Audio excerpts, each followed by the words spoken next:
Eu sou Reinaldo Domingos, educador, terapeuta financeiro, presidente da ADSOP Educação Financeira, também presidente da ABFIN, Associação Brasileira de Educadores Financeiros. Tenho também um outro empreendimento que é a Confirp Consultoria Contábil, que tem 29 anos. Foi lá que tudo começou a minha vida empreendedora.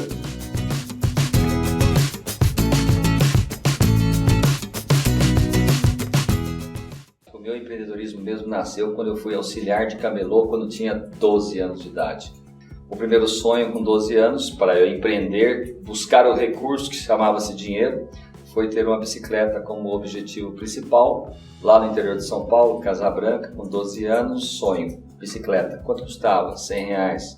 Ganhava 15 de auxiliar de camelô. Fui buscar minha bicicleta em 10 meses, porque guardei R$10 todos os meses. Foi lá que eu percebi que eu podia realizar todos os meus sonhos, começando por uma bicicleta. Mas o tempo passou, fui para São Paulo com 20 anos, já tinha sustentabilidade, ou seja, vivia em São Paulo por 3 anos sem nenhuma necessidade de qualquer recurso financeiro, porque eu aprendi a poupar parte do dinheiro que passou pelas minhas mãos. Depois disso, abri a minha empresa em 1986, que foi a Confirp Contabilidade. Em 81 eu cheguei em São Paulo, fiquei até 1990 na pensão, morando numa pensão, mais 3 outros amigos, justamente porque eu tinha missão clara, me tornar uma pessoa saudável, sustentável, por que não dizer independente financeiramente, guardando parte do dinheiro que passou pelas minhas mãos. Com isso cheguei com 37 anos de idade e me tornei independente financeiramente. Trabalho por prazer e não por necessidade desde os meus 37 anos de idade, tenho 54 agora.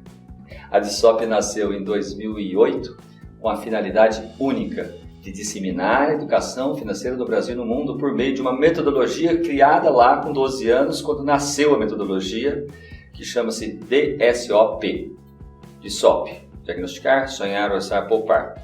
4 passos que levam qualquer pessoa à sua plena sustentabilidade financeira.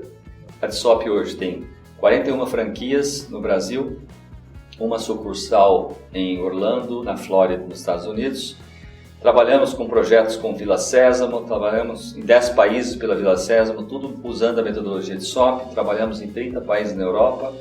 Somos uma marca respeitada, então a ADSOP hoje é uma referência em educação financeira no Brasil e no mundo e está com seus dias marcados, já definidos, já projetado para 1º de julho de 2019 se tornar uma empresa SA. Nós vamos fazer o IPO da ADSOP e ser uma número 1 no mundo, já trabalhando em vários países a partir desse ano de 2015. Eu, como mentor da metodologia de SOP, eu queria antes esclarecer o que é a metodologia de SOP. Diagnosticar, fazer um diagnóstico na sua vida para você saber para onde está indo cada centavo do seu dinheiro. O diagnóstico ele serve para tirar uma foto por 30 dias de qualquer família, de qualquer cidadão. Somo esses 30 dias, cada tipo de despesas e vou saber onde é que eu estou gastando mais ou menos e vou tomar uma decisão como meta. Se eu quero reduzir 20, 30, 40% nisso, eliminar aquilo, diagnóstico financeiro. Para que eu elimino? Se eu ficar só nesse processo, muitas pessoas já fizeram isso. Eu vou eliminar minhas despesas. Legal. Para quê? O motivo é, para que eu vou eliminar minhas despesas? Entra o segundo pilar, segundo passo da metodologia, sonhar. Você só pode trocar algo que você não está usando com uma qualidade, com aquilo que vai agregar valor, se você tem alguma coisa que agregue valor. Todos os sonhos tem que saber quanto custa, quanto vai guardar, em quanto tempo, senão não é sonho, é pesadelo. E aí nós aprimoramos cada vez mais e temos que ter no mínimo na vida da gente sempre 3 sonhos, o curto, o médio e o longo prazo. Curto até 1 ano, médio até 10 anos, longo acima de 10 anos. Mas para criança, curto até 3 meses, médio até 6 meses, acima de 6 meses é longo prazo, ela tem muita ansiedade. Quando a gente fala dos 4 pilares, o diagnosticar serve para você derrubar gastos, excessos e eliminar supérfluos. Os sonhos de curto, médio e longo são o que você deve começar a priorizar. Mas como é que eu priorizo? Aí vou para o 3º passo. Qual é? O pilar orçar.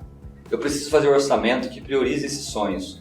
Então o orçamento que eu criei ao longo da minha vida sempre foi praticidade, sempre pratiquei isso. Curto, médio e longo eu tenho meus sonhos. Aqui meu ganho. Eu começo pelo meu ganho, seja eu autônomo, seja eu assalariado, seja eu um profissional liberal, um empreendedor com Prolabore.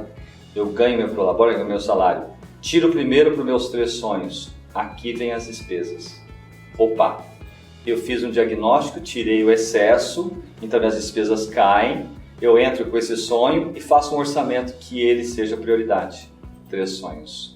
Depois vem as despesas. 4º passo, poupar. Diagnosticar, sonhar, orçar, poupar. Poupar para quê? Se eu não tiver objetivo, se eu não tiver sonho. A maior parte das pessoas guardam por guardar. Então você tem que poupar para os seus sonhos de curto, de médio e de longo prazo. Se você guardar dinheiro sem destino, não carimbar o dinheiro, você não está feliz e vai perder esse dinheiro. Onde eu invisto? Caderneta de poupança, se eu quiser a curto prazo. Médio prazo, eu estou falando para CDB, fundo de investimento, LCI, LCA, Tesouro Direto. Estou falando também até num consórcio, se caso eu queira fazer isso. E vou pensar em longo prazo, acima de 10 anos. Previdência privada, nós estamos falando de outros tipos também, como Previdência Social, que é o INSS, mas eu não falou que o INSS não vai dar para a gente ter uma vida com qualidade, mas não pode desprezá-lo. E aí eu posso ter um Tesouro Direto de longo prazo, que paga o dobro da caderneta de poupança. Então, para eu investir, poupar, eu preciso ter destino. Então, tudo está amarrado no sonho. Eu tenho 3 sonhos, eu reduzo despesas. Eu tenho 3 sonhos, eu priorizo no meu orçamento. Eu tenho 3 sonhos, eu guardo para eles. Quer dizer, na verdade, os sonhos é o grande mecanismo da vida. Esse é o grande pleito da metodologia de SOP, que é a minha missão, a missão de todos os nossos educadores, nossos franqueados e hoje de alguns milhões de famílias que já utilizam esta ferramenta tão poderosa que é a metodologia de SOP. Educação financeira, meu querido Alan, simplesmente nós estamos falando de algo que leva e movimenta uma pessoa a se desenvolver junto ao seu comportamento, aos seus hábitos, aos seus costumes. Muito se falava que finanças pessoais era educação financeira. Na verdade, são mundos totalmente diferentes. Finanças pessoais, eu lido com dinheiro, eu lido diretamente com cálculo, planilha, matemática. Estou falando de ciências exatas. Finanças pessoais, muito importante para uma ferramenta que você pode utilizar aqui, mas a educação financeira tem algo maior, algo mais abrangente. Trata-se de comportamento, hábitos, costumes que você vai levar para toda a sua vida. E aí nós estamos falando de uma ciência humana, sem dúvida, ela lida diretamente com o comportamento. Esse mundo da educação financeira no Brasil é um mundo novo, mas não é só no Brasil. Nós estamos também nos Estados Unidos lá, com as crianças, com as famílias, também são todas analfabetas financeiramente. Nossa, Estados Unidos, primeiro mundo, também analfabetos. Se você olhar a Europa, então, fica mais flagrante ainda. Por quê? Isso a gente teve uma amostra em 2008, quando nós tivemos aquela crise financeira mundial, onde todos se curvaram, se ajoelharam diante do seu analfabetismo financeiro. Ninguém tinha reserva para absolutamente nada. Ou seja, o mundo se curvou diante desse analfabetismo. A minha grande inspiração se deu quando eu tinha lá 12 anos de idade. Quando eu conheci um baiano chamado Sr. Geraldo. Aquele homem foi a grande inspiração primeira na minha vida. Ele me ensinou a montar barraca, desmontar barraca, como auxiliar de camelô, e ele camelô. Ele me ensinou a falar, a pechinchar, a comprar, a vender. Um homem que me introduziu no mundo do negócio, do negócio empreendedor, não da educação financeira. A educação financeira foi empírica, aí foi Deus. Aí só tem ele que me inspirou mais, porque ele me colocou de uma forma que eu nem sabia que eu estava sendo um instrumento dele. Então, inspirações, Deus, Sr. Geraldo Baiano, e teve um terceiro, logicamente, que é o Sr. Gladstone Miller, que é o dono da loja onde eu comprei a bicicleta, um turco que me ensinou como respeitar o dinheiro. Porque eu cheguei com o dinheiro amassado, falei, eu quero aquela bicicleta, aquele sonho meu lá. Dá para o senhor descer? Ele falou assim, dá para você falar bom dia, garoto? Tá, bom dia. Dá para o senhor encher o pneu? Ele falou, calma, senta aqui, eu vou te ensinar. Onde você achou esse dinheiro? Tá todo amassado, você não pode, dinheiro não aceita desaforo, tem que respeitar. Eu falei, tá bom, dá para o senhor descer minha bicicleta? que era mais importante para mim? Meu sonho. Aquele homem me mostrou que se eu tiver todo o dinheiro, filho, se você tiver todo o dinheiro, parabéns. Eu vi aqui quando você veio perguntar o preço, hoje você traz o dinheiro para comprar e vi que você trabalhou para isso, parabéns. Só que você tem que aprender uma outra coisa. Toda vez que você tiver todo o dinheiro, você deve pedir uma coisa chamada desconto. Então, meus ídolos, o Sr. Geraldo, o Gladstone, meus pais que me deram sempre a cobertura necessária, mesmo sendo simples. Meu pai é ferroviário, minha mãe é autônoma, não tinha. Foi a coisa melhor do mundo não terem dinheiro para dar uma bicicleta, porque talvez se eles me dessem uma bicicleta, talvez eu não seria o que eu sou hoje. Então, às vezes, eu acho que quase sempre, o não que a gente vai recebendo nas nossas vidas, os problemas que nós vamos encarando pela frente, são os grandes ensinamentos que Deus está colocando na sua frente.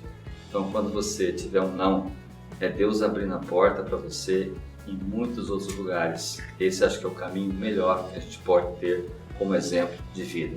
Eu acredito que eu podia ter dosado, dado mais atenção na criação dos meus filhos, importante. Eu não tenho nada, me arrependo de nada, mas eu poderia ter feito mais, estando mais presente na minha casa, mas eu optei por não estar tão presente. Sempre estou presente, mas não fisicamente, né?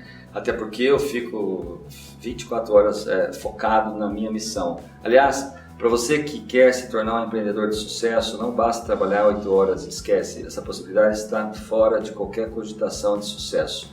Eu sempre falo que as pessoas que querem mais têm que fazer mais. Por isso, você precisa empreender 24 horas por dia. É sonhar empreendendo, acordar empreendendo, fazer com gosto, com valor, realmente com amor, aquilo que efetivamente você precisa fazer. Por isso, não existe pessoas fracassadas, existe pessoas que desistem. E eu nunca desisti porque eu sou uma pessoa perseverante. Eu entendo nos próximos 10 anos que nós teremos a educação financeira como temos matemática, português, história, geografia na sala de aula. Porque é desta forma que você consegue coibir o erro maior das pessoas em entrar no mundo do consumismo e depois cria-se um hábito de consumismo e você não consegue sair disso. Então eu diria que é muito dentro dessa linha, né? A gente precisa efetivamente fazer com que esse movimento seja proativo e de escolhas. A vida será sempre uma escolha. Ou eu quero ir para o norte ou eu quero ir para o sul. O que não pode é ficar dividido e não ir nem para o norte e nem para o sul. Para quem quer começar, você que quer começar no ramo de educação financeira, a primeira grande orientação que eu dou para você é saber se você quer realmente servir a sociedade. Educação financeira é algo mágico, não é um produto que você compra como um iPhone, como um celular, como um rádio, uma televisão. Educação financeira trata-se de comportamento, hábitos, costumes. Nós estamos falando de mudança de situação A para situação B. Trabalhar o psíquico da pessoa, o modelo mental dela. E isso você tem que primeiro se emergir no negócio, né? Você precisa acreditar nesse negócio. Então eu diria que você precisa primeiro fazer uma boa formação de ser um educador financeiro, e eu recomendo o curso de SOP de Educação Financeira, recomendo o curso de Educação Financeira para Empreendedor, recomendo o curso de Educação para Formação de Educador, recomendo a pós-graduação de Educação Financeira Presencial à Distância, recomendo a leitura contínua de obras sobre o segmento e recomendo você estar aberto para o mundo, significa não pensar só em um plano, pensar em todos os planos. E mais, sabedor que negócio é risco. Assim como qualquer outro negócio, você investiu num empreendimento, a certeza que você tem você pode perder tudo, você pode ganhar bem. Mas, de uma coisa é certa, investir na bolsa de valores, comprar uma ação de qualquer que seja a empresa, investir no seu negócio, na empresa e também de educação financeira é o mesmo risco, tem o mesmo poder de risco. Por isso, o mais importante que você pode fazer nesse momento é buscar os cases de sucesso. Busca de SOP e você conseguirá ter êxito no seu negócio.